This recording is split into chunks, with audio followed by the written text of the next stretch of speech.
నమో శ్రీనివాసాయ నమః. నమో వెంకటేశాయ నమః. అందరికీ నమస్కారం అండి. ప్రతిరోజు రాశి ఫలితాలు తెలుసుకోవడానికి ఇంకా మన ఛానల్ సబ్స్క్రైబ్ చేసుకోకపోతే ప్లీజ్ సబ్స్క్రైబ్ చేసుకోండి. లైక్ చేసి మీ పూర్తి సపోర్ట్ మన శ్రీనివాస ఛానల్ కి ఇవ్వండి.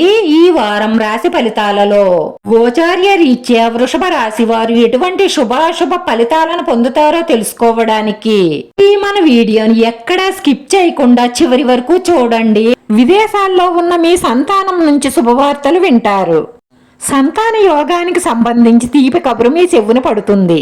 మీ వైవాహిక జీవితంలో అపార్థాలన్నీ తొలగిపోయి ఇంట్లో శాంతి నెలకొంటుంది. అనవసరమైన ఖర్చులు పెట్టకుండా జాగ్రత్త పడండి. సొంత ఇల్లు కొనాలి అనుకున్న ఆలోచనపై ముఖ్యమైన నిర్ణయం తీసుకుంటారు. ఆదాయం పెరుగుతుంది. చిన్న చిన్న అనారోగ్య సమస్యలు ఏర్పడతాయి. విద్యార్థులు తమ నైపుణ్యాన్ని ప్రదర్శించే అవకాశం వస్తుంది. పని మొదలు పెట్టడం మీద ఉన్న శ్రద్ధ పని పూర్తి చేయడం మీద ఉండాలి. అనుభవజ్ఞుల సలహా సేకరించి ముందడుగు వేస్తే సక్సెస్ అవుతారు. అవివాహితులకు పెళ్లి సంబంధం కుదిరే అవకాశాలున్నాయి. భార్యాభర్తల మధ్య ఉన్న మనస్పర్ధలు తొలగి సంతోషంగా గడుపుతారు. ఉద్యోగంలో పై అధికారుల ప్రశంసలు అందుకుంటారు. ప్రేమ వ్యవహారాలు ఫలించి విహారయాత్రలు చేస్తారు.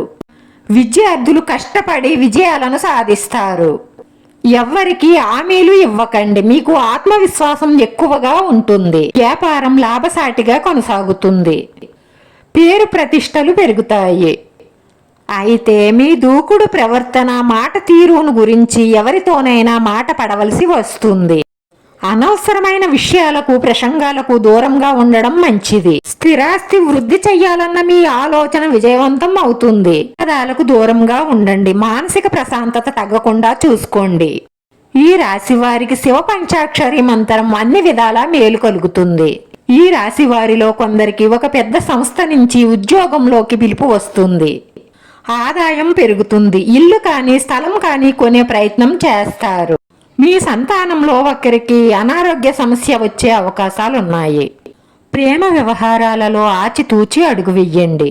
ఆరోగ్యం పట్ల శ్రద్ధ అవసరం. ఆకస్మిక ఖర్చులుంటాయి. మీరు పనిచేసే చోట మీతో పనిచేసేవారు మిమ్మల్ని ఇబ్బంది పెట్టవచ్చు. మీ సన్నిహితుల్లో ఒకరి గురించి శుభవార్త వింటారు. ఒకప్పుడు మీ సహాయం పొందిన వారు ఇప్పుడు మీకు ముఖం చాటేస్తారు. బంధుమిత్రుల ఇంట్లో ఏదైనా కార్యక్రమంలో పాల్గొంటారు. ఇంతవరకు కలిగిన కష్టాలకు నష్టాలకు కారణం ఈ స్త్రీనే అని మీరు ఖచ్చితంగా తెలుసుకుంటారు. మీరు ఈ విషయంలో చాలా జాగ్రత్తగా ఉండండి. ఈ విషయాన్ని ఎవ్వరితోనూ చెప్పకండి.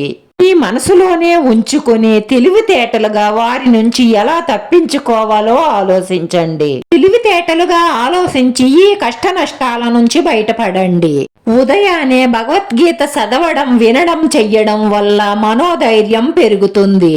ఆరోగ్యం మెరుగుపడుతుంది. అన్నిటిలోనూ విజయాలు సాధిస్తారు. ఈ రాశి వారి పరిహారంలో వెంకటేశ్వర స్వామి అష్టోత్తర శతనామావళి పారాయణం చెయ్యడం, సూర్యోదయానికి ముందే వెంకటేశ్వర స్వామి సుప్రభాతం వినడం కానీ చదవడం కానీ చెయ్యడం వల్ల పోటీ పరీక్షలలో ఇంటర్వ్యూలలో మంచి విజయాలను సాధిస్తారు. అలాగే మీ మనసులో ఉన్న మంచి సంకల్పాలన్నీ నెరవేరి మానసిక ప్రశాంతతను పొందుతారు. ఈ రాశి వారి అదృష్ట సంఖ్య 9. ఈ రాశి వారికి కలిసొచ్చే రంగు తెలుపు రంగు.